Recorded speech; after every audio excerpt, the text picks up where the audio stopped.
étudiants à l'école du dimanche, les élèves, mais les invités ou bien les visiteurs, tous ceux qui veulent prendre part à ces sujets-là, vous êtes tous invités à y prendre part. Et à partir de 9h, troisième dimanche, c'est le culte, le deuxième culte, et toujours le dimanche après-midi, le dernier culte. Ce matin, aujourd'hui c'est 10, si vous avez un problème de santé, un petit problème de santé qui n'est pas grave, vous pouvez toujours consulter le docteur Pavel Cédé-Rosier au numéro 31 38 57 83. Donc vous appelez et puis vous allez trouver le médecin. Bien, sur la cour, à côté de l'auditorium, à l'auditorium, il est là, il vous attend, mais quand même, appelez. Nous avons reçu une partie de remerciements. Je vais lire beaucoup. Au pasteur titulaire Josué Mathieu, aux autres membres du corps et pastoral, aux moniteurs de l'école du dimanche et à toute l'église. Je vous remercie bien sincèrement de m'avoir soutenu dans vos prières, dans les mots de soulagement et par la chaleur de votre présence à un moment crucial de ma vie. Dieu a répondu positivement à vos prières par une démonstration de sa puissance au cours de l'intervention chirurgicale. Dieu écoute toujours les prières des saints, surtout quand ils se mettent ensemble. Au cours de cette opération, Dieu était sur son dos. Ça a été pour moi l'occasion d'apprécier la solidarité chrétienne de tous les mondes. Je réitère ce petit mot de président qui charrie toute la chaleur de ma reconnaissance. Merci, merci, merci. Que Dieu vous bénisse tous, frères, Hervé Lemaire et famille. La famille Chauchou remercie la communauté baptiste du Port-Prince pour le support moral et spirituel qu'elle a témoigné à l'occasion du décès du père Philippe Chauchou. Elle remercie particulièrement le groupe des dames et tous ceux et celles qui les ont assistés durant la veillée et les hôtels de notre très regretté père Philippe Chauchou. Un remerciement spécial au pasteur Mathieu, qui a été présent dès l'hospitalisation du frère Chauchou et a inlassablement accompagné la famille à travers cette épreuve difficile. Le Saint-Esprit nous apportera la consolation pour surmonter notre tristesse. Merci et que Dieu vous bénisse tous. Réjouissez-vous avec ceux qui se réjouissent, pleurez avec ceux qui pleurent, dit l'apôtre Paul. Selon Romains, chapitre 12, le verset 16. Nous avons une annonce de décès. Madame Jourdaline Fanon. Donc, on annonce, avec infiniment de peine, la mort de Madame Jourdaline Fanon, survenue au centre hospitalier CF le 8 août 2014 à l'âge de 66 ans et 6 mois. Les funérailles de la regrettée Madame Bénidia Jourdaline Fanon auront lieu à la première ville baptiste de Port-Prince, le mardi 12 août 2014, à compter de 7 h du matin. Le cadavre sera exposé dès 6 h du matin. La défunte était membre affilié de la dite Église. C'était la petite annonce que nous avons eu l'occasion de vous faire. Et que Dieu bénisse tous. Comment je peux reprendre les paroles du pasteur Mathieu? Cette annonce-là n'était que provisoire et l'annonce définitive. Vous la connaissez tous. Pas vrai? L'annonce définitive, c'est quoi? Oui? Rejet. Et pour nous préparer à écouter le message de ce matin, qui sera porté par notre pasteur Philippe Gabriel, je vais vous demander de vous lever et nous allons chanter des paroles.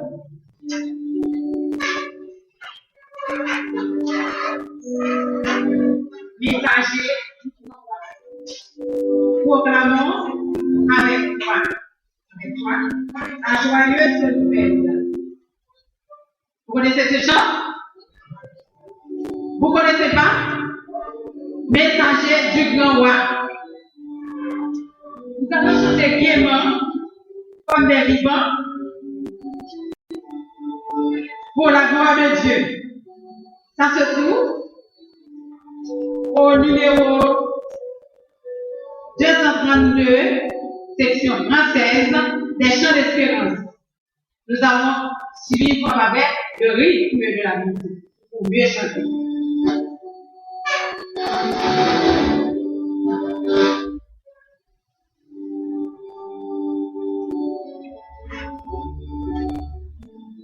Il s'agit du grand roi, proclamons avec foi la joyeuse nouvelle de la vie éternelle. Annonçons aux pécheurs l'amour du Dieu sauveur. Montrons la croix du Rédempteur. Ambassadeur de Jésus-Christ, par la puissance de l'Esprit, offrez la paix de Dieu, publiez le salut au monde rebelle et perdu.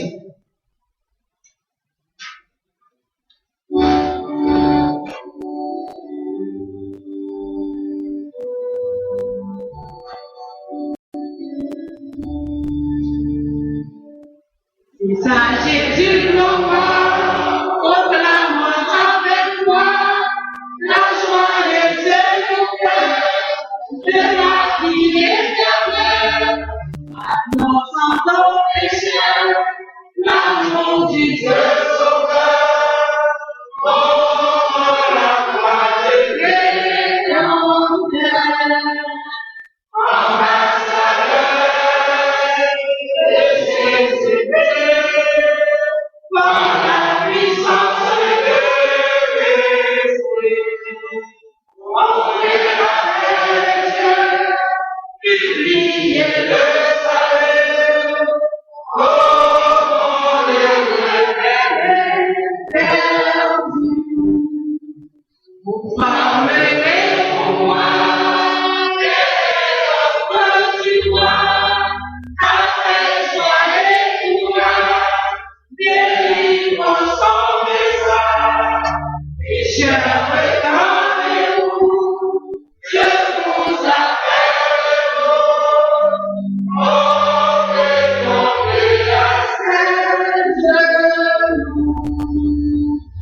Ambassadeur de Jésus-Christ, par la puissance de l'Esprit, offrez la paix de Dieu, publiez le salut, oh, les perdus.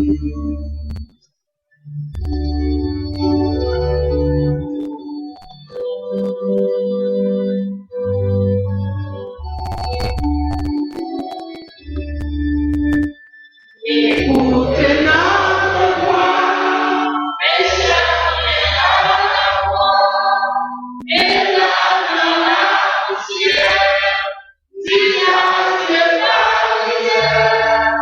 Jésus te recevra, le sang, le Golgotha, le sang de Christ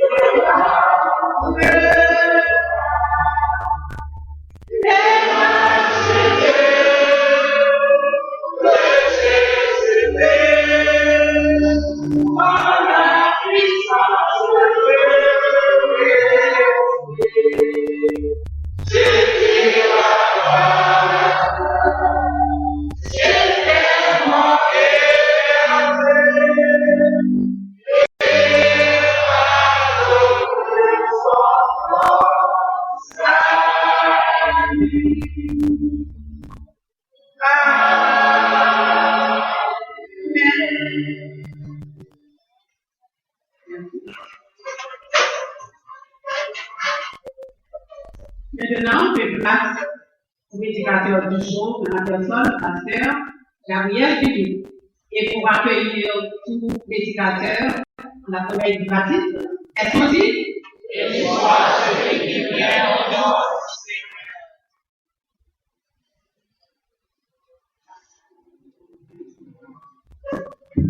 Que c'est cher en Christ, la paix et la grâce de Dieu soient avec vous. La lecture de la parole de Dieu a été faite dans le le livre de la Genèse, le chapitre 12, les versets 1 à 9. Je lis pour vous à partir du verset 4 jusqu'au verset 9. Abraham partit comme l'Éternel lui avait dit, et Lot partit avec lui. Abraham était âgé de 75 ans lorsqu'il sortit de Charan. Abraham prit Saraï, sa femme, et Lot, fils de son frère, avec tous les biens qu'il possédait, et les serviteurs qu'ils avaient acquis à Canaan. Ils partirent pour aller dans le pays de Canaan, et ils arrivèrent au pays de Canaan. Abraham parcourut le pays jusqu'au lieu nommé Sichem, jusqu'aux chaînes de Morée. Les Cananéens étaient alors dans le pays. L'Éternel apparut à Abraham et dit, je donnerai ce pays à ta postérité. Et Abraham bâtit là un autel à l'Éternel qui lui était apparu. Il se transporta de là vers la montagne. Il se transporta vers la montagne de l'Orient de Bethel, et il dressa ses tentes, ayant Bethel à l'Occident et Ali à l'Orient. Il bâtit encore là un autel à l'Éternel, et il invoqua le nom de l'Éternel. Abraham continua ses marches en s'avançant vers le midi. Que Dieu continue d'utiliser ces portions de sa parole pour notre pleine et entière consécration. Le sujet de ce matin, frères et sœurs en Christ, c'est une question. Pourquoi tant de jeunes chrétiens des deux sexes à l'Église n'arrivent pas à trouver un partenaire pour former une famille? Pourquoi tant de jeunes chrétiens des deux sexes dans nos églises n'arrivent pas à trouver un partenaire pour former une famille? Je ne me rappelle pas combien de fois cette question a été posée. Beaucoup de gens pensent que cela devait être facile pour un jeune homme ou une jeune fille qui fréquente l'église de trouver une personne pour fonder une famille, surtout si nous sommes de même confession de foi. Mais, frères et sœurs, ce que vous et moi avons constaté, ce n'est pas le cas. Nombreux sont nos jeunes qui n'ont pas encore fait un choix pour leur vie familiale et qui courent le risque de ne pas le faire. Avant d'élaborer beaucoup plus à ce sujet, j'aimerais faire quelques mises au point afin que ce message soit clair pour chacun d'entre nous. D'abord, je suis convaincu qu'il y a des gens qui sont nés pour vivre seuls. J'ai cette conviction, il y a des personnes qui sont nées pour vivre seuls, c'est-à-dire pour vivre la vie de célibat. Nous devons nous rappeler que le célibat est une très bonne chose. Quand cela vient de Dieu, c'est une très bonne chose. L'apôtre Paul l'a si bien relaté en 1 Corinthiens chapitre 7, les versets 7 à 9. Je lis pour vous 1 Corinthiens chapitre 7, les versets 7 à 9. Je voudrais que tous les hommes fussent comme moi. Mais chacun tient de Dieu un don particulier, l'un d'une manière, l'autre d'une autre. À ceux qui ne sont pas mariés et aux veuves, je dis qu'il leur est bon de rester comme moi. Mais s'ils manquent de continence, qu'ils se marient, car il vaut mieux se marier que de brûler. L'apôtre Paul a mené une vie de célibat. Nous ne savons pas si c'est après sa conversion, mais d'après ses dires, il paraît qu'il a mené une vie de célibat. Dans le cas